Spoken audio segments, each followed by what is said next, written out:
Your car's white as well.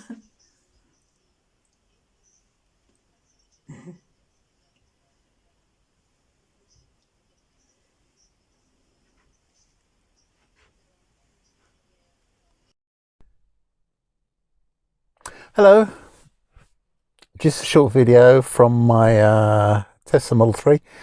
Um, Now this car, I've spoken about it before and how wonderful I think it is, but it's not just Tesla, it's all electric cars. They've got just a different way, a different style of driving.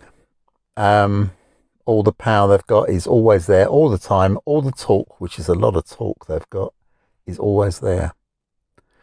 And so my next car, and it's got to be on a budget because I'm leasing this and I'm leasing my wife's Kia Soul, and it's worked out expensive, especially in COVID times, because the car's sitting at the front, you can't drive anywhere much, and you're still paying for them.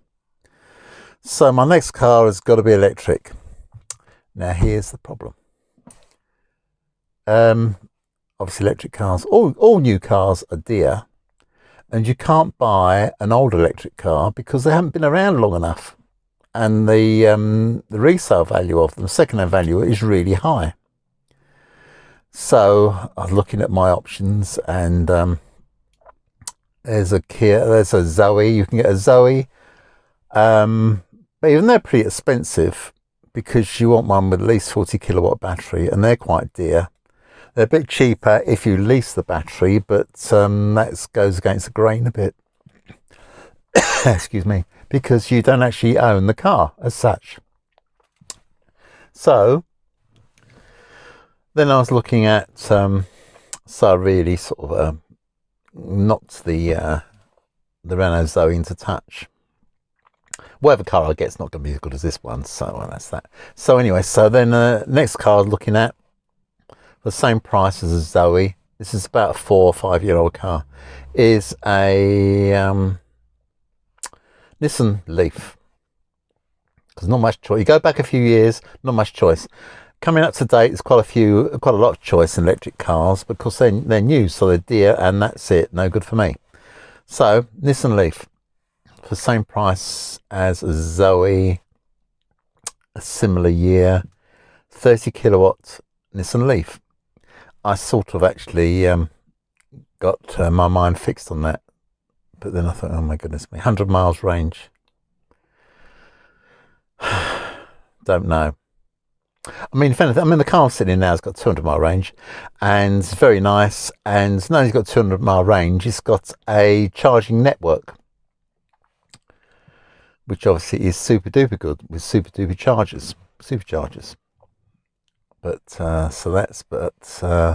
this will be the last Tesla I'm going to have because I can't afford one, because the leasing is just too dear.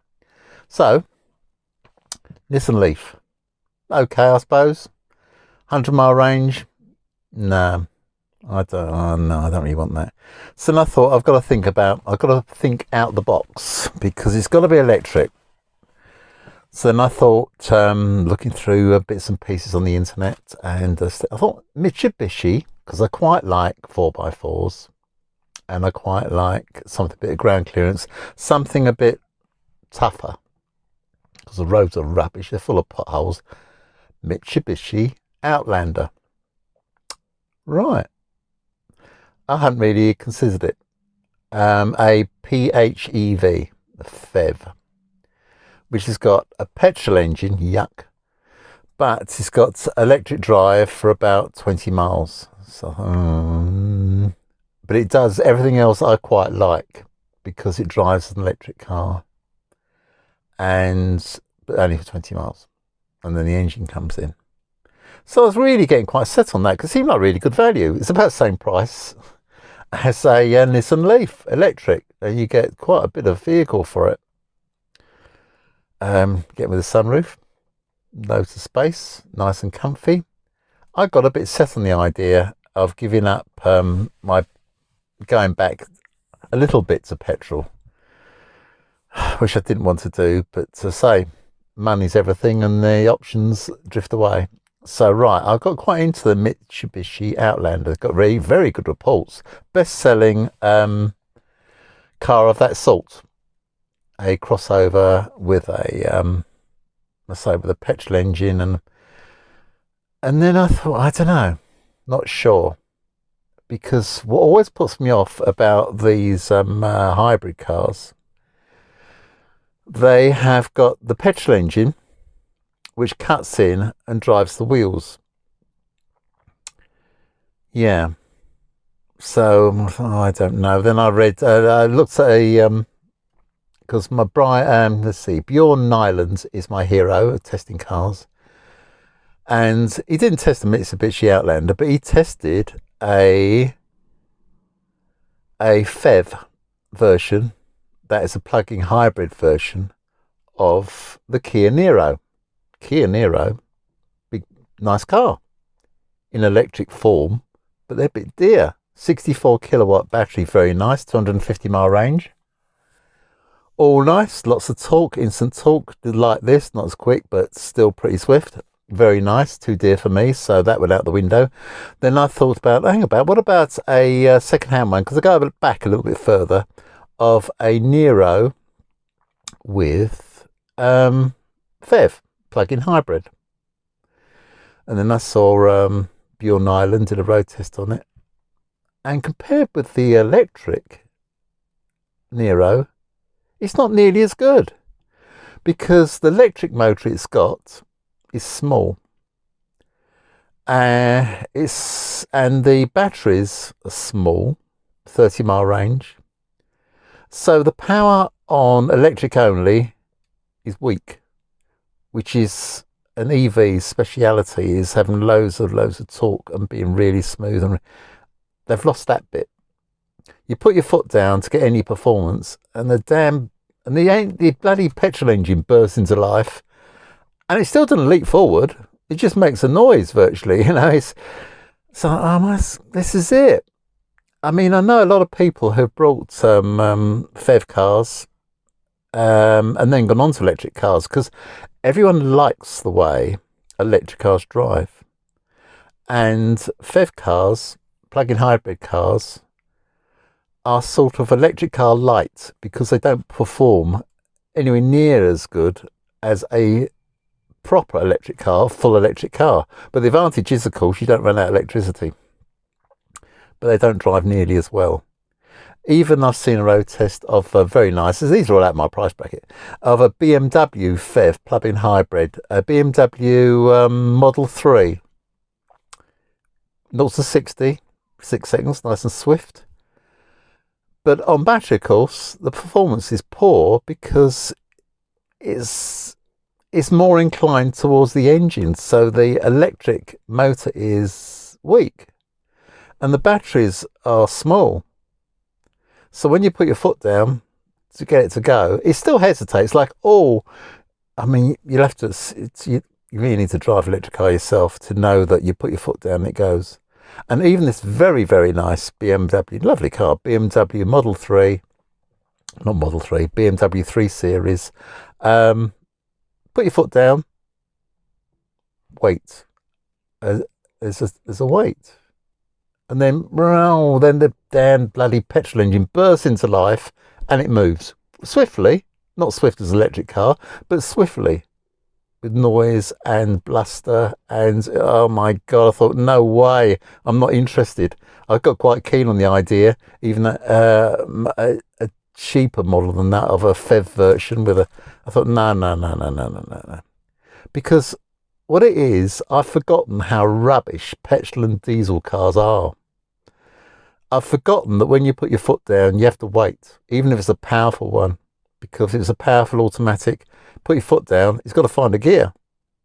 It's not instant. So I've forgotten how bad petrol and diesel cars are. So I thought, oh, for God's sake. So I'm not interested. So I'm not interested in a Zoe, really. I'm not interested in a blooming Leaf. And I'm not interested in a phev plug-in hybrid. And the non-plug-in hybrids, which come out that stupid line of self-charging, what a joke. It's a petrol car, and I don't know what it is. It's absolutely, it's sort of, it's a no consequence. It's got all the disadvantage of the petrol car with virtually none of the advantages of the electric bit. Certainly none of the advantage of the electric bit in the driving, because that really is not even a consideration, because it is a petrol car to drive. And I don't want that anymore. I've had that all my life and I don't want it anymore. I've got something which is better. Electric cars drive better. And everyone says they don't, they do. And the only disadvantage is they're dear to buy, which is quite a big disadvantage. But they are so much better. I mean, if I could afford an electric car, when these go back, when the Soul goes back, when this goes back, I'd have an electric car every time. So now I'm actually trying to fiddle the system a bit to try and get what I want for less money. Now that's a puzzle, isn't it? It's always a bit of a bummer, that one, because I want an electric car, obviously, with a long range. Range is everything. The Leaf's got no range. Well, the one I can afford, and the Zoe is, well, a bit tin, isn't it? Bit tin on wheels. The trouble is, I've hit the top, and now the only way I can go is down. So I'm sitting in the top, and I can only go downwards. So I thought, oh, what should I do? Let's have a think. The only car there is about at the moment is a BMW i3 with a range extender, because I can just about afford an old one, 2015, 5-year-old one. It has all the advantages of the electric car: instant torque, instant power. So it's got everything that proper electric car has got, plus it's got short electric range, about 100 miles. But it's got a range extender to let you go wherever you want with no hassle, no hang-ups, no hunt the charger. So it's a compromise, because obviously I just like a car with a massive electric car, a long range, if I could afford it, but I can't. So the BMW i3 looks like the one for me, because it hasn't compromised electric drive.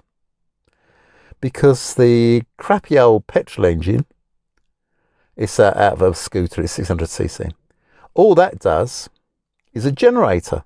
Doesn't touch the wheels, doesn't drive the wheels, just charges the battery. Sounds good to me. It's just like you've got a battery charger in your car. So it hasn't compromised all the electric car advantages. But it gives you the range. And it gives you another 100-mile range. So you've got 100 miles on electric, 100 miles on petrol. Yuck. I mean, probably are very, and most people will very rarely use that petrol engine. The petrol engine is charged with the battery. If you're going short trips and you come home, you plug it in, I mean, some people virtually never, ever use that petrol engine. But there is those few times a year. I mean, I might want to drive to Devon and back or something, or I'm going to do a couple of miles in a day, and I don't want to play hunt the charger. So it looks a bit ideal. And actually, people say, yeah, you get 100-mile on battery and 100-mile on the petrol. Well, actually, you get a lot more than 100-mile on the petrol, because, as we all know, for a century, getting a drop of petrol is pretty easy, isn't it? Because that's always the big downer about electric cars, charging them. But there's so many advantages. So anyway, so it does 100 miles, because all it got is a 2 gallon 9-litre petrol tank.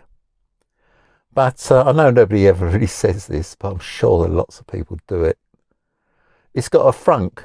It's got a trunk at the front, quite small, but you know, it's big enough to carry a few gallons of petrol. And it's not, I'm sure BMW did it on purpose, because it's not sealed up. It's a bit vented. It's not sealed. And I think BMW, I don't say it out loud, because I think it's a bit frowned upon carrying some petrol around with you.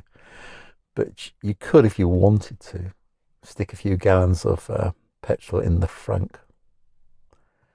So there you are. So It looks like I'm going to go for a BMW i3. Not my top of the list, but beggars can't be choosers. And it gets me into full proper EV drive. All these phevs, it's not proper EV drive. It's because the electric drive is low power drive in phevs.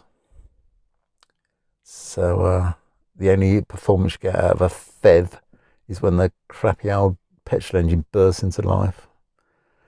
And that is quite often, because if you want any performance, you push that pedal down a bit further. But you've got to wait for all this stuff, you know. That's what's so magic about electric cars. I mean, a phev, not only you put your foot down, not only you've actually got to wait for the engine to start up and then get itself into action. And I know this doesn't matter, because most people watching this have not got no experience with electric cars, I suspect, and they don't realise a car can actually go instantly. And a petrol engine doesn't go instantly. A petrol automatic has got to find the gear. A petrol phev, not only has it got to find the gear, it's got to start the engine if you want sudden.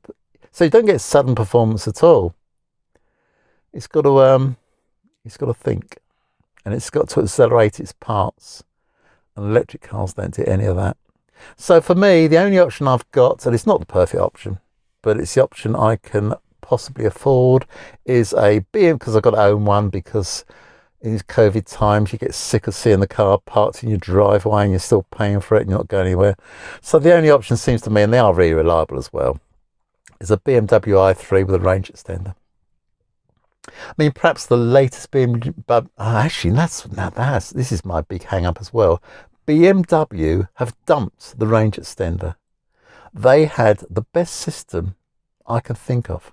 The only system which was equal, and they stopped making them, was the Vauxhall Ampera. But that's a bit of a weird one, because it's so low at the front, it keeps scraping on the ground. But Vauxhall Ampera, and that was the same thing. All it used in the petrol engine, all that did was charge the battery. Very nice. That's my dream. That's what I want. Not my perfection, but that's the best compromise. And it cost a fortune to buy. Vauxhall was real ahead of the time on this one. And they weren't that popular because nobody wanted to spend 30 grand on a Vauxhall. But the ones you see for sale, they've got shed loads of mileage on them. Gosh, minicab people must be buying them because they're so cheap to run. Because as I say, the old petrol engine, that, like the BMW i3, is a generator only, just generated power to charge the battery. So the perfect compromise, that is the perfect compromise. And yeah, so it looks like it's going to be a BMW i3, even though tall and skinny, not my cup of tea. But I'll have to put up, and I don't even like tea.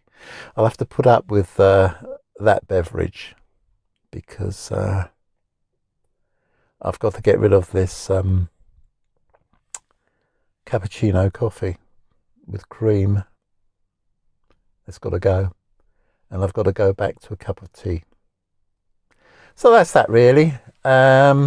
Anyway, thanks for watching. If you're watching, I won't talk about any horrible stuff, and it's quite a nice day. And I'll see you later. Take care of yourselves. Bye bye.